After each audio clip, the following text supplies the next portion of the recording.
जिले की आईपीएस अधिकारी नंदिता कुमारी एक ऑटो में बैठकर अपने घर जा रही थी। ऑटो ड्राइवर को यह बिल्कुल अंदाजा नहीं था कि जो महिला उसकी ऑटो में बैठी हुई है वह कोई आम महिला नहीं बल्कि जिले की आईपीएस अधिकारी हैं। नंदिता लाल रंग की साड़ी पहनी हुई थी और देखने में वह बिल्कुल एक आम सी महिला लग रही थी। वह अपने भाई की शादी में शामिल होने के लिए छुट्टी लेकर अपने घर जा रही थी। नंदिता ने सोचा कि अपने भाई की शादी में वह आईपीएस अधिकारी के रूप में नहीं बल्कि सिर्फ एक बहन के तौर पर जाएंगी। ऑटो चलाते हुए ड्राइवर ने कहा, मैडम, आपकी वजह से मैं इस रास्ते से जा रहा हूं, वरना मैं इस रास्ते से बहुत कम जाता हूं। आईपीएस अधिकारी नंदिता ने ऑटो वाले से पूछा, लेकिन ऐसा क्यों भैया, इस रास्ते में क्या प्रॉब्लम है? ऑटो ड्राइवर ने कहा, मैडम, इस रास्ते पर कुछ पुलिस वाले खड़े रहते हैं। हमारे इस इलाके का जो इंस्पेक्टर है वह ऑटो का चालान बिना वजह काटता है और ऑटो वालों से बिना किसी गलती के पैसे वसूलता है, और अगर इंस्पेक्टर की बात नहीं मानते तो वह लोगों के साथ मारपीट करता है। आज पता नहीं मेरे किस्मत में क्या लिखा है। ऊपर वाला करे कि इस टाइम पर वह इंस्पेक्टर रास्ते में ना मिले, वरना वह बिना गलती के मुझसे पैसे वसूल करेगा। आईपीएस नंदिता मन ही मन सोच रही थी, क्या सच में यह ऑटो ड्राइवर जो कह रहा है वह सच है? क्या वाकई यहां के थाने का इंस्पेक्टर इतना गलत काम करता है? थोड़ी ही दूर आगे बढ़ने पर उन्होंने देखा कि सड़क के किनारे इंस्पेक्टर दिलीप राणा अपने साथियों के साथ खड़ा था और वाहनों की चेकिंग कर रहा था। जैसे ही ऑटो उनके सामने पहुंचा, इंस्पेक्टर दिलीप राणा ने लाठी से इशारा करके ऑटो को रोक दिया। फिर इंस्पेक्टर दिलीप गुस्से में बोला, अरे ओ पायलट, नीचे उतर। तेरे बाप की सड़क है क्या? इतनी तेज स्पीड में ऑटो चला रहा है, कानून का कोई डर नहीं है क्या? चल अब जल्दी से 5,000 का चालान भर। इतना कहकर इंस्पेक्टर ने चालान बुक निकाल ली। ड्राइवर मोहन डरते हुए बोला, साहब, मैंने कोई नियम नहीं तोड़ा, आप किस बात का चालान काट रहे हैं? कृपया ऐसा मत कीजिए, मेरी कोई गलती नहीं है और अभी मेरे पास इतने पैसे भी नहीं हैं। मैं आपको 5,000 रुपए कहां से दूं? यह सुनकर इंस्पेक्टर दिलीप और भड़क गया। उसने ऊंची आवाज में कहा, ज्यादा जुबान मत चला मेरे सामने। पैसे नहीं है तो ऑटो क्या फ्री में चलाता है? जल्दी से ऑटो के कागज निकाल, कहीं यह ऑटो चोरी का तो नहीं है? ड्राइवर ने जल्दी से सारे कागज निकाल कर दिखा दिए। कागज बिल्कुल ठीक थे, सब कुछ पूरा था, लेकिन इंस्पेक्टर दिलीप ने फिर भी कहा, कागज तो सही है लेकिन चालान तो भरना ही पड़ेगा। अब 5 नहीं तो 3,000 ही दे दें, वरना तेरी यह ऑटो अभी सीज कर दूंगा। पास ही खड़ी आईपीएस नंदिता नेगी यह सब कुछ ध्यान से देख और सुन रही थी। उन्होंने देखा कि किस तरह इंस्पेक्टर दिलीप सिंह राणा एक गरीब और मेहनती ऑटो ड्राइवर को बिना वजह परेशान कर रहा था, उससे पैसे वसूलने की कोशिश कर रहा था। उनके मन में गुस्सा तो आया, पर उन्होंने खुद को शांत रखा ताकि पहले पूरी सच्चाई समझ सकें और फिर सही समय पर कार्रवाई कर सकें। ऑटो ड्राइवर ने डरते हुए इंस्पेक्टर दिलीप से कहा, साहब, इतने पैसे मैं कहां से लाऊं? अभी तक तो सिर्फ 300 रुपए की ही कमाई हुई है, मैं कैसे आपको 3,000 दूं? कृपया छोड़ दीजिए साहब, जाने दीजिए। मेरे छोटे छोटे बच्चे हैं, मैं गरीब आदमी हूं, दिन भर मेहनत करके अपने परिवार का पेट पालता हूं, मुझ पर रहम कीजिए साहब। लेकिन इंस्पेक्टर दिलीप राणा को जरा भी दया नहीं आई। वह गुस्से में भर उठा। उसने ड्राइवर का गिरेबान पकड़कर उसे बुरी तरफ मारने लगा और चिल्लाते हुए बोला, जब पैसे नहीं है तो ऑटो क्यों चलाता है? तेरे बाप की सड़क है क्या जो इतनी स्पीड में ऑटो चलाएगा? ऊपर से मुझसे जुबान लड़ाता है। चल, तुझे थाने का मजा चखाते हैं। इतना सुनते ही आईपीएस नंदिता खुद को रोक नहीं पाई। वह तुरंत आगे बढ़ी और इंस्पेक्टर के सामने खड़ी होकर बोली, इंस्पेक्टर, आप बिल्कुल गलत कर रहे हैं। जब ड्राइवर ने कोई गलती नहीं की तो आप उसका चालान क्यों काट रहे हैं? ऊपर से आपने उसके साथ मारपीट किया, यह कानून का उल्लंघन है। आपको कोई हक नहीं है किसी गरीब पर इस तरह का अत्याचार करने का, इसे जाने दीजिए। इंस्पेक्टर दिलीप राणा पहले से ही गुस्से में था। नंदिता की बात सुनकर वह और भड़क गया। उसने ताव में आकर कहा, अच्छा, अब तू मुझे सिखाएगी कि कानून क्या होता है? बहुत जुबान चल रही है तेरी, लगता है तुझे भी जेल की हवा खिलानी पड़ेगी। चल, अब दोनों एक साथ जेल में रहना, वहीं चलाना अपनी जुबान। नंदिता का चेहरा गुस्से से लाल हो गया, पर उन्होंने अपने आप पर काबू रखा। वह देखना चाहती थी कि यह इंस्पेक्टर आखिर किस हद तक गिर सकता है। इंस्पेक्टर दिलीप को यह जरा भी अंदाजा नहीं था कि उसके सामने खड़ी यह साधारण सी साड़ी पहनी महिला कोई आम औरत नहीं बल्कि जिले की आईपीएस अधिकारी नंदिता कुमारी है। दिलीप राणा ने अपने साथियों को आदेश दिया, चलो, दोनों को थाने ले चलो, वहीं देखेंगे इन दोनों की कितनी जुबान चलती है। तभी 2 पुरुष कांस्टेबल और 2 महिला कांस्टेबल तुरंत आगे बढ़े और उन्होंने ड्राइवर और आईपीएस नंदिता को पकड़ लिया। जब वे थाने पहुंचे तो इंस्पेक्टर दिलीप सिंह ने कहा, इन्हें यहीं बैठा दो, अब यहां देखते हैं ये दोनों क्या करते हैं, इनकी औकात तो इन्हें दिखानी पड़ेगी। हवलदारों ने दोनों को एक बेंच पर बैठा दिया। दिलीप सिंह राणा कुर्सी पर बैठा ही था कि तभी उसका मोबाइल पर एक कॉल आया। उसने कॉल उठाते हुए कहा, हाँ, आपका सब काम हो जाएगा, उस केस में आपका नाम नहीं आएगा, बस मेरे पैसे तैयार रखना, टेंशन मत लो, मैं आपका सारा काम कर दूंगा। आईपीएस नंदिता कुमारी और ऑटो ड्राइवर दोनों बैठकर यह सब सुन रहे थे। नंदिता मन ही मन सोच रही थी, यह इंस्पेक्टर न केवल सड़कों पर लोगों को परेशान करता है, बल्कि थाने के अंदर भी रिश्वत लेकर काम निपटाता है। वह गरीबों को लूटता है और उनका हक मारता है। नंदिता ने गुस्से को दबाए रखा। वे जानती थी कि अभी तात्कालिक गुस्से में कुछ करना ठीक नहीं होगा। असली मुकाबला सबूतों और सही तरीके से करना है, ताकि पूरा पुलिस प्रशासन और शहर यह देख सके। वे अंदर से योजना बना रही थी कि किस तरह इसे सबके सामने बेनकाब और उजागर किया जाए। पास बैठा ऑटो ड्राइवर परेशान था। वह अपने घर और बच्चों की चिंता कर रहा था। नंदिता ने उसकी तरफ देखा और शांत स्वर में कहा, आप घबराइए मत, यह इंस्पेक्टर आपका कुछ नहीं कर पाएगा, मैं आपके साथ हूं, मैंने सब देख लिया है और मैं इसे बेनकाब करूंगी। आप निश्चिंत रहें, आपकी कोई गलती नहीं है, आप सुरक्षित हैं। मैं कोई आम महिला नहीं हूं, मैं आईपीएस अफसर नंदिता कुमारी हूं। मैं इस इंस्पेक्टर के सारे काले कामों का पता लगा रही हूं, इसलिए अभी चुप रहकर सब देख रही हूं, फिर सब साफ करके इसकी औकात लोगों के सामने दिखाऊंगी। यह सुनकर ऑटो ड्राइवर को थोड़ा सुकून मिला। उसने एक गहरी सांस ली और बोला, क्या आप सच में आईपीएस मैडम हैं? लेकिन जब मेरे साथ यह सब हो रहा था तो आपने कुछ क्यों नहीं कहा? मुझे बचाया क्यों नहीं? आप कहीं झूठ तो नहीं बोल रही हैं या आप इन लोगों से मिली हुई तो नहीं है? ड्राइवर थोड़ा घबराया हुआ था।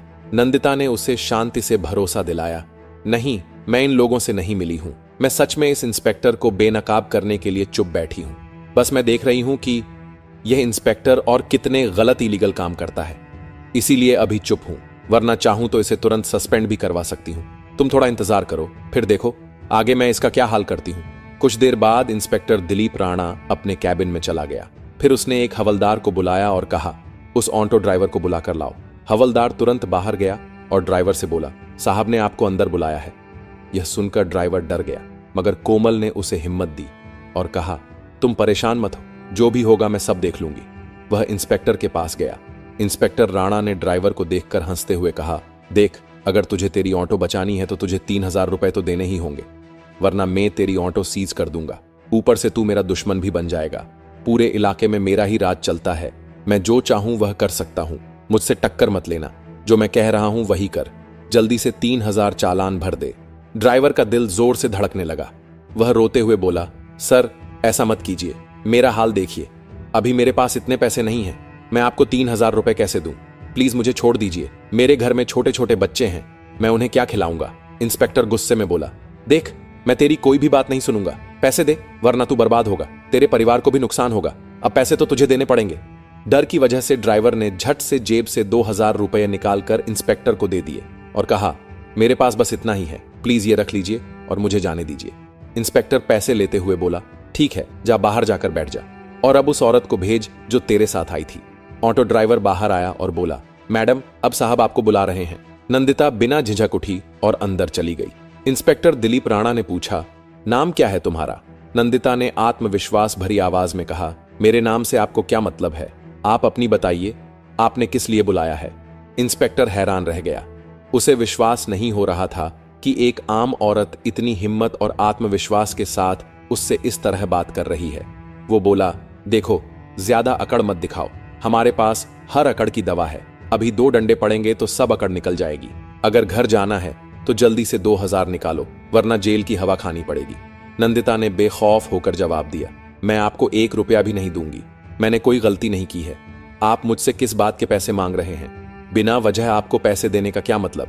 आप कानून का पालन कर रहे हैं या खुद कानून तोड़ रहे हैं? आपने जो यह वर्दी पहनी है उसका मतलब क्या?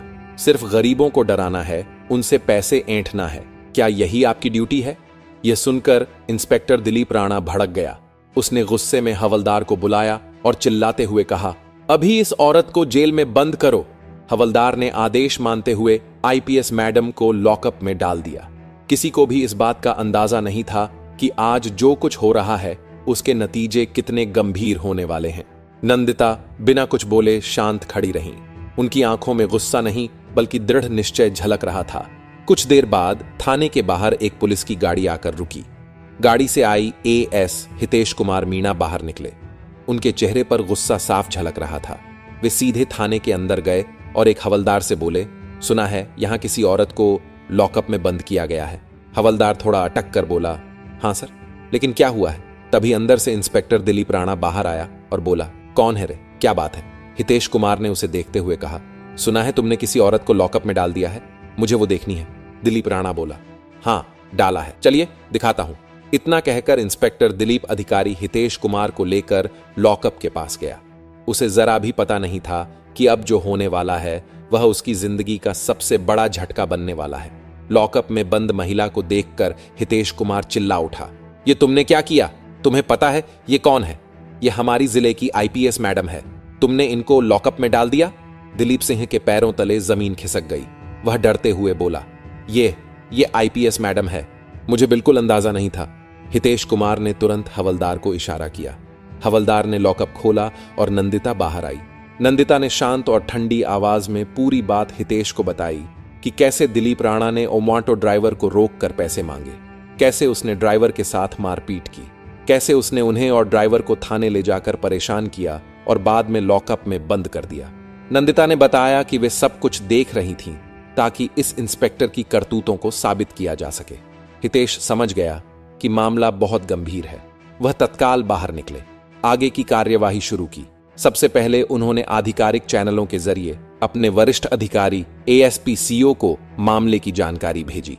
फोन पर सूचना के साथ लिखित रिपोर्ट भी भेजी गई ताकि हर कदम का रिकॉर्ड रहे। एएसपी ने रिपोर्ट देखकर स्थिति गंभीर पाई और उन्होंने जिले के प्रशासन को नियमों के अनुसार आधिकारिक सूचना भेजी। जिलाधिकारी डीएम को आधिकारिक माध्यम से मामले की जानकारी दी गई और कहा गया कि यह मामला तत्काल उच्च स्तरीय जांच मांगता है। डीएम और एसपी दोनों ही मामले की गंभीरता देखते हुए थाने पर पहुंचे। डीएम थाने पर आए और वहां का पूरा मामला देखा। डीएम ने दिलीप राणा से पूछा, तुमने किस अधिकार से किसी महिला को इस तरह थाने में ठहराया और बिना वजह लॉकअप में डाला? डीएम ने स्पष्ट कहा कि यह कार्य कानून का उल्लंघन है। गरीब नागरिकों से रिश्वत मांगना और जानबूझकर पिटाई करना आपराधिक कृत्य है। उन्होंने तुरंत निर्देश दिया कि मामले की जांच कराई जाए, संबंधित के खिलाफ आपराधिक कार्यवाही और अनुशासनात्मक कदम उठाए जाए और तत्काल प्रभाव से संरक्षण हेतु कदम उठाए जाए ताकि पीड़ितों को न्याय मिल सके। नंदिता ने कहा कि वह इस मामले में गवाही देंगी और साथ में ऑटो ड्राइवर भी गवाही देगा। डीएम ने कहा कि आज ही विस्तृत जांच और कार्रवाई के आदेश दिए जाएंगे ताकि आगे कोई भी ऐसे दुरुपयोग की हिम्मत न करे। डीएम ने तुरंत संबंधित एएसपी और विजिलेंस विभाग को निर्देश दिए कि वे मामले की पूरी जांच करें। उन्होंने कहा कि इंस्पेक्टर दिलीप सिंह राणा के खिलाफ तुरंत अनुशासनात्मक और आपराधिक कार्रवाई की जाए और पीड़ित ऑटो ड्राइवर और आईपीएस नंदिता कुमारी को इंसाफ दिलाया जाए। नंदिता ने डीएम को पूरी घटना विस्तार से बताई। उन्होंने कहा कि यह सिर्फ उनका मामला नहीं है, बल्कि जिले के कई गरीब और छोटे व्यवसाय लोग इसी तरह के अत्याचारों के शिकार होते हैं। उन्होंने अपना बयान आधिकारिक रिपोर्ट में दर्ज करवाया ताकि कोई भी इसे दबा ना सके। ऑटो ड्राइवर से भी पूछताछ हुए। ड्राइवर ने डीएम और जांच अधिकारियों के सामने बताया कि किस तरह से दिलीप राणा ने बिना किसी कारण के चालान भरने और पैसे मांगने की धमकी दी। उसने बताया कि अगर उसने पैसे नहीं दिए होते तो उसका ऑटो सीज हो जाता और परिवार भूखा मर जाता। ऑटो ड्राइवर का बयान भी आधिकारिक फाइल में दर्ज किया गया। जांच शुरू हुई। विजिलेंस टीम ने थाने के रिकॉर्ड और सीसीटीवी फुटेज का अध्ययन किया। उन्होंने देखा कि दिलीप राणा कई बार ऑटो चालकों और गरीब लोगों को डराकर पैसे वसूलता रहा है। अगले दिन सूरज की पहली किरण के साथ शहर की सड़कों पर अधिकारियों की गाड़ियों की लाइन लग गई। एसपी कमिश्नर के साथ कई आईएएस आईपीएस अधिकारी थाने में प्रवेश किया। उन्हें देखकर इंस्पेक्टर दिलीप राणा के चेहरे का रंग उड़ गया। दिलीप राणा की कुछ भी नहीं सुनी गई और उसके हाथों में हथकड़ी डाल दी गई। एसपी कमिश्नर ने आईएएस अधिकारी हितेश को आदेश दिया और कहा दिलीप राणा को अभी इसी वक्त सलाखों के पीछे डाला जाए। जो कानून का उल्लंघन करेगा उसका यही हाल होएगा। और इसके बाद दिलीप राणा को सलाखों के पीछे डाल दिया गया।